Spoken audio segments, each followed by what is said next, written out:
Barely a year after the fifth Scream movie brought the horror franchise screeching back to life, Scream 6 is about to hit cinemas just this March. Interestingly as well, judging by the recently released full trailer that gave us the best look at the film yet, it seems like this next Scream movie is going to be one of the most unique entries in the franchise and doing something different that we haven't seen before. In particular, it seems to be selling itself on the fact that this version of Ghostface isn't gonna be like any that we've seen before, and it's gonna be something completely new to this franchise. Heck, the killer themselves, or at least one of them, even tells Gale in the trailer that this time they're different, that Gale hasn't experienced anything like them before. And while of course this could just be marketing spiel from the trailer to get people like me talking about how this movie is going to be different from the previous installments, there are a lot of hints in that trailer itself that point towards that being true, that this is a new version of Ghostface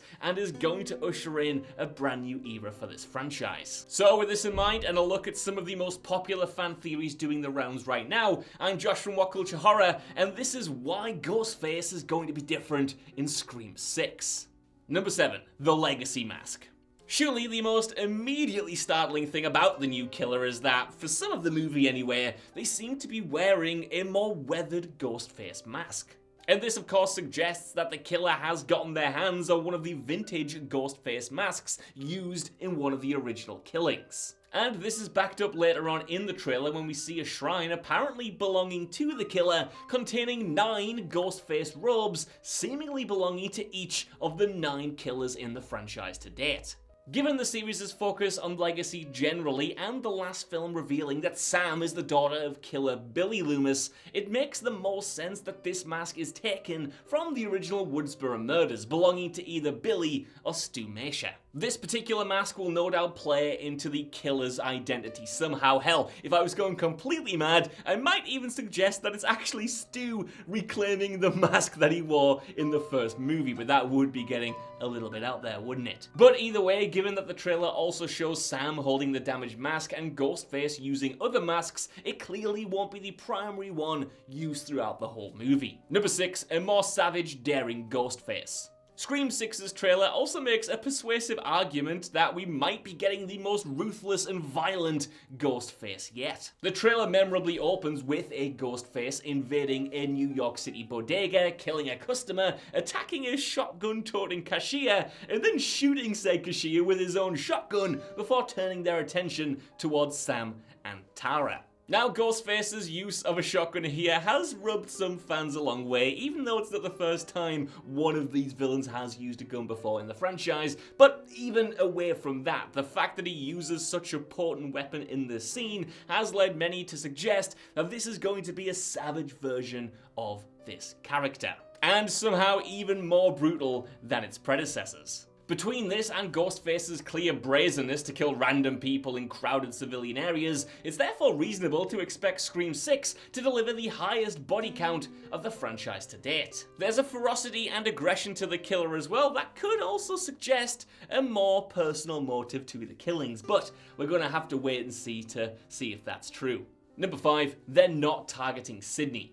Scream 6 will be the first movie in the entire franchise, tragically, to not feature Sidney Prescott, thanks to Neve Campbell and Paramount Pictures coming in to a financial dispute. However, for Scream 6 as a movie, it actually puts the story in an interesting position, as it'll be the first time ever that Ghostface hasn't had Sidney in their sights. Now, we'll have to wait and see precisely how Sidney is kept out of the picture, but given that most prior movies featured killers with very distinct motives for wanting her dead specifically, evidently the killer will be compelled by something quite different this time around. And hell, who's to say that this time around the killer doesn't have more of a bone to pick with Gale, obviously, whose books about the Woodsboro murders ultimately propagated the popularity of those killings in the first place, and arguably contributed to copycats in the future. No matter what happens with Sid out of the picture, this means that inherently we're going to get a completely different Ghostface with maybe completely different motivations. Speaking of which, number 4, there could be many killers. To date, 4 of the 5 Scream movies have featured 2 people donning the Ghostface mask, to the point where having 2 killers at this point kind of feels a little bit predictable. But what would certainly switch things up for Scream 6 is the prospect of 3 people acting as the killer, or even more, going wilder than ever before with more killers and more unmaskings than we've ever seen. In fact, one of the most prominent fan theories doing the rounds at the moment is that the Ghostface shrine that we see in the trailer might actually belong to a cult of Ghostface fanatics who carry out a spate of copycat killings all across New York. And in such a huge, densely packed city with plentiful public transportation, it would be much easier for a group of killers to get around rather than just 1, 2, or even 3. It would definitely be easier for them to blend in and go undetected within all of those masses. So hey, who knows? We've got 9 robes. That might mean we have 9 killers who are operating as part of this cult, led ultimately by some kind of mastermind overseeing it all. I mean, the trailer itself already basically confirms that there are at least 2 killers in action, what with Gail talking on the phone to one, while another attacks somebody in her home, and Sam and Tara are also standing back to back while staring down separate assailants. And giving away that fact readily in the trailer seems to suggest that there's an even bigger twist up the sleeves of the writers. And hell, if there really is a number of ghost faces doing the rounds, that could mean that the writers are able to book trends and maybe even have one of them get caught early on. And this is all without ignoring the other possibility, of course, that you have a city as big as New York where there could be 2 different independent Ghostface copycats who are carrying out murders for their own motivations, and they're not actually linked, it's just a coincidence and they're doing it at the same time. Again, very far-fetched, but there's so much potential here for something we haven't seen before. Number 3, a totally unique motive. The Scream series has generally played around with just a few motivations for its killers. It's either based around revenge, a deranged fandom, or a quest for fame. So with all of these topics covered, this time around we should expect something new. And without spoiling anything at all potentially, reliable leaker Viewer Anon has already suggested that fans shouldn't expect a quote-unquote fun motive like those in the last 2 films, seeming to imply that Scream 6's killer has a rationale both dark and unique. And one popular Reddit fan theory is that Ghostface could this time be someone who lost a family member in a previous Ghostface massacre and effectively attempts to wipe everybody linked to the Woodsboro murders off the map once and for all, though evidently not finding Sydney in the process. Or perhaps it could be the first time that a Ghostface survivor becomes the murderer themselves in one of these movies, maybe in an attempt to wipe out anyone connected with the original Woodsboro murders and essentially murder the entire series dead. That would make for a suitable meta commentary on how the series itself just won't end, but perhaps that is a little bit too fun.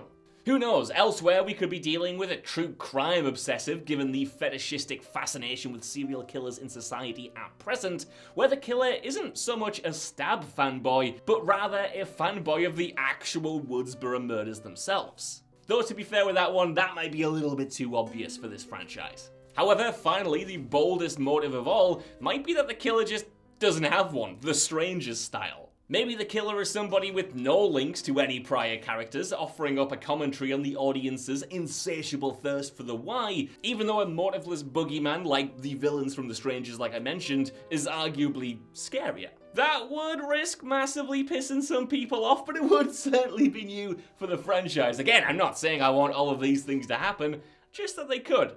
Number 2, the new killer seems less clumsy. In addition to the new iteration of Ghostface appearing to be way more savage and violent than the ones we've seen before, fans have also noticed the fact that this new Ghostface also looks to be nowhere near as clumsy as the villains have been previously. Now, of course, one of the series' more amusing tropes is that ever since its inception, the Ghostface killers have been hilariously clumsy. They're constantly tripping over things because, of course, they're mostly just young'uns and teenagers running about in a horror mask that they probably can't see out of very well. But Scream 6's trailer does seem to suggest that at least one of the Ghostfaces possesses way more spatial awareness than we've seen previously. In fact, when one of the killers starts chasing Gail around her home, they step straight over her sofa with supreme confidence, suggesting that they're much more steady on their feet than any killer we've seen before. So yeah, basically don't expect this killer to be tripping over everything that's put in front of them or having doors slammed in their face. They seem to be way more capable and as a result, much, much scarier. Number 1, the killers might not actually get caught at the end. And finally, we can't help but speculate as to how Scream 6 might offer up a completely different fate for our Ghostface. That is to say, this time around, they might actually buck trends and escape. The thinking behind this is that there's already rumblings that a Scream 7 is in production, so it might make sense to round out this trilogy with a story that more directly connects Scream 6 and Scream 7 together. And so it'd certainly make sense if Scream 6 was the first film in the entire series to end on an outright cliffhanger. The killer escapes, their identity perhaps even still a secret, setting up an epic finale which could hopefully bring Sidney back into the fray for one more movie. And hey, like I say, if we're dealing with the most violent, capable Ghostface yet, it absolutely tracks that they might get out of this one somewhat intact. Maybe, like I said, even with their secret identity still a secret. Or at least one of them. If there are 9, we might get 8 dead by the end or in prison, and one of them away, maybe the mastermind. Now that would be a bold break from tradition, and again, might piss some people off, but it would be an interesting way to eschew the usually self-contained nature of these movies. But that's just been my ramblings on the Scream 6 trailer. More importantly, I want to know what you guys think down in the comments below. Have you been diving into fan theories yourselves? And how do you want Scream 6 to approach Ghostface as a concept just in general? Let me know, and while you're down there, if you could, please also give us a like, share, subscribe, and head over to What Culture Horror for more lists and news like this on the regular. Even if you don't though, I've been Josh.